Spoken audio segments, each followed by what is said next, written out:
21 दिन लगने वाले हैं। इसे 21 दिन में जीत लिया जाए। न वहाँ कोई हमारी सीमा में घुस आया है, न ही कोई घुसा हुआ है, न ही हमारी कोई पोस्ट किसी दूसरे के कब्जे में है।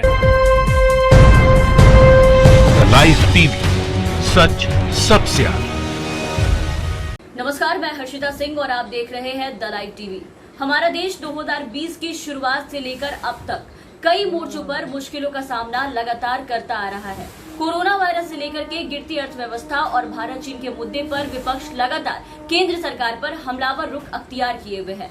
और अब इसी बीच कांग्रेस नेता राहुल गांधी ने भी मोदी सरकार पर एक बार फिर से निशाना साधा है। उन्होंने कहा है कि कोरोना काल में भाजपा ने एक से ख्याली पुलाव पकाए हैं। इसमें उन्होंने लॉकडाउन से लेकर के आत्मनिर्भर भारत पैकेज और एलएसी विवाद मुद्दे तक को उठा दिया है। राहुल गांधी ने एक ट्वीट किया है, ये देखिए वो ट्वीट आपकी स्क्रीन पर है। राहुल ने ट्वीट करते हुए लिखा है कि कोरोना काल में भाजपा सरकार ने एक से एक ख्याली पुलाव पकाए। पहला, 21 दिन में कोरोना को हराएंगे। दूसरा, आरोग्य सेतु ऐप सुरक्षा करेगा। तीसरा, 20 लाख करोड़ का पैकेज। चौथा, आत्मनिर्भर बनो। और पांचवा, सीमा में कोई नहीं घुसा और स्थिति संभली हुई है। लेकिन एक सच भी था, आपदा में अवसर। #PM care. तो राहुल ने ट्वीट के अंत में यानी कि लास्ट में PM केयर्स फंड को निशाने पे लिया है और इसे निशाने पे लेते हुए कहा है कि लेकिन इसमें एक सच भी था, आपदा में अवसर। तो लगातार एक के बाद एक पीएम के सभी योजनाएं जो कि असफल साबित हुए हैं कोरोना को लेकर के, उसको लेकर के राहुल गांधी ने सरकार को घेरा है। और आप खुद भी देख सकते हैं कि जो मुद्दा राहुल ने उठाया है वो एक तरह से ख्याली पुलाव ही साबित हुए हैं। आपको याद होगा कोरोना में प्रधानमंत्री नरेंद्र मोदी ने कहा था कि 21 दिन में कोरोना को हराएंगे। कोरोना के खिलाफ जो युद्ध पूरा देश लड़ रहा है उसमें 21 दिन लगने वाले हैं। हमारा प्रयास है इसे 21 दिन में जीत लिया जाए। लेकिन आखिर में क्या हुआ? क्या कोरोना भागा? नहीं, और उल्टे पूरे भारत में कोरोना वायरस ने कब्जा जमा लिया।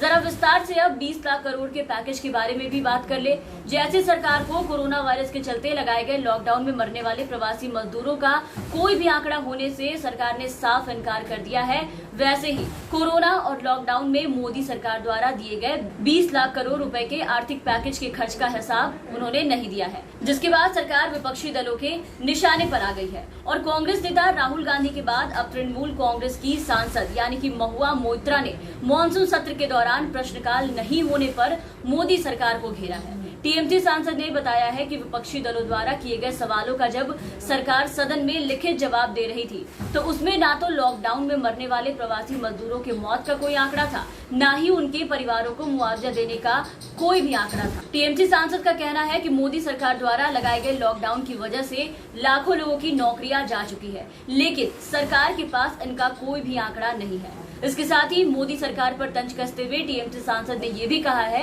कि कोरोना और लॉकडाउन में मोदी सरकार द्वारा दिए गए 20 लाख करोड़ रुपए आर्थिक पैकेज दिया गया था। लगता है सरकार के पास इस आर्थिक पैकेज के खर्च का भी आंकड़ा नहीं है। इससे ये अंदाजा लगाया जा सकता है कि भाजपा ने संसद में प्रश्नकाल क्यों नहीं होने दिया। और सोचने वाली बात भी है, सरकार ने प्रवासी मजदूरों की मौत से जुड़े आंकड़े न होने की बात कह दी ताकि मरने वाले मजदूरों के परिवारों को मुआवजा देने की मांग न उठाई जाए वहां। लेकिन पूरा देश इस बात का गवाह है कि लॉकडाउन की वजह से देश भर में करीब 1 करोड़ प्रवासी मजदूर अपने अपने गृह राज्य पहुंचे, जिसमें से कई मजदूरों को जान से हाथ धोना पड़ा। और अब मोदी सरकार अपने बयान की वजह से विपक्ष के निशाने पर आ गई है। सरकार के इस जवाब का विपक्ष खूब आलोचना कर रहा है। और जहां तक राहुल गांधी के ट्वीट की बात रही तो एक दिन पहले भी उन्होंने चीन के मुद्दे को लेकर के रक्षा मंत्री पर देश को गुमराह करने का आरोप लगाया था। अपने ट्वीट में उन्होंने कहा था कि रक्षा मंत्री के बयान से साफ है कि मोदी जी ने देश को चीनी अतिक्रमण पर गुमराह किया है। हमारा देश हमेशा से भारतीय सेना के साथ खड़ा था और रहेगा, लेकिन मोदी जी आप कब चीन के खिलाफ खड़े होंगे? चीन से हमारे देश की जमीन कब वापस लेंगे? चीन का नाम लेने से डरो मत। और इसके बाद उन्होंने आज भी एक ट्वीट किया है चीन के मुद्दे पर और सरकार को फिर से आड़े हाथ लिया है। देखिए, ट्वीट भी आपकी स्क्रीन पर है। इसमें राहुल गांधी ने लिखा है कि आप क्रोनोलॉजी समझिए। पहला, पीएम बोले कि कोई सीमा में नहीं घुसा है। दूसरा, फिर चीन स्थित बैंक से भारी कर्जा लिया गया। तीसरा, फिर रक्षा मंत्री ने कहा कि चीन ने देश में अतिक्रमण किया है। और चौथा, अब गृह राज्य मंत्री ने कहा है कि अतिक्रमण नहीं हुआ। मोदी सरकार भारतीय सेना के साथ है या चीन के साथ? इतना डर आखिर किस बात का?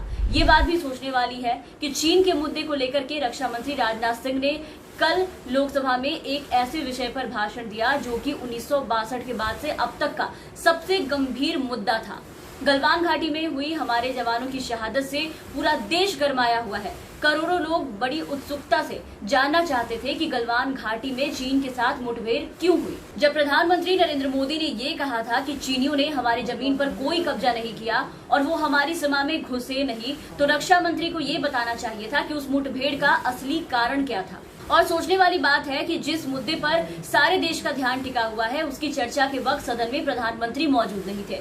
रक्षा मंत्री ने वो सारी बातें दोहराई जो प्रधानमंत्री, विदेश मंत्री और वो खुद कहते रहे हैं। उन्होंने भारतीय फौज की वीरता और बलिदान को बहुत प्रभावशाली और बहुत ही ज्यादा भावुक ढंग से दिखाया। उनके भाषण पर सार यही है कि दोनों देश सीमा विवाद को शांति से निपटाना चाहते हैं और युद्ध नहीं चाहते हैं। रक्षा मंत्री ने अपने भाषण में जरा भी आक्रामक मुद्रा अख्तियार नहीं किया।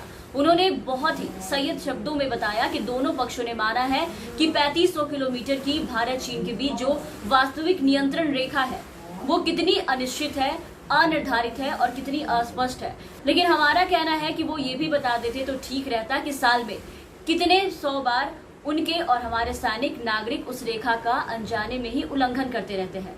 राजनाथ जी इशारे में ये भी कहते कि उस नियंत्रण रेखा को जो झगड़े की रेखा है उसे वास्तविक बनाने पर दोनों देश विचार कर रहे हैं ताकि हमेशा के लिए इस तरह के विवादों का खात्मा हो जाए। क्या ये सारे मुद्दे हैं जिसपे सरकार लगातार विपक्ष की तरफ से घेरे जा रहे हैं। तो फिलहाल के लिए इस वीडियो में बस इतना ही। अब बने रहे हमारे साथ। अगर आपने अब तक हमारे चैनल को सब्सक्राइब नहीं किया है तो जरूर सब्सक्राइब कर ले। साथ ही हमारे दूसरे चैनल द एलटीवी को भी सब्सक्राइब करें, बेल आइकन दबाएं ताकि हर अपडेट्स आप तक पहुंचती रहे और आप हमारे साथ यूं ही बने रहे। धन्यवाद। लाइव टीवी, सच सबसे आगे।